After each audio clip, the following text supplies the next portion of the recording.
Telebashlarning yaqinidan yangi sorbenni hovli qarab o'tgan bo'lsangiz, sizga zo'r variant chiqyapti. 2,5 sotuv maydonga ega, fasadlarini ko'rsangiz bo'ladi. Juda ham chiroyli sorbenli stilda qilingan. Narxini videoning oxirida aytaman, endi sizlar bilan uy ichini ko'ramiz. Qo'l qismini qarang, kattaligidan dizaynlari ham juda ham chiroyli chiqqan. Eng g'alabisi rostagasi sifatli mahsulotni remont qilgan ekanlar.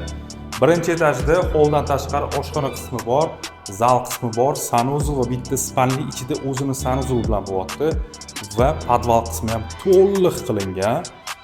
Ikkinchi etajga keladigan bo'lsa, ikkinchi etajda ham hol qismi va 3 ta xona bo'lyapti. Uchinchi xonani ichida o'zini garderob va sanuzellariga ega va kattagina sanuzel ham tashab ketilgan ekan. Agar siz ham spalningizdan telebashlarda chiroyli video ko'rinib turishini xohlasangiz, pastki raqamdagi telefon qiling. Uyimizning narxi hozirda $342 ming baholanyapti. Telefon qilsangiz, bu payt kelib ko'rsangiz bo'ladi.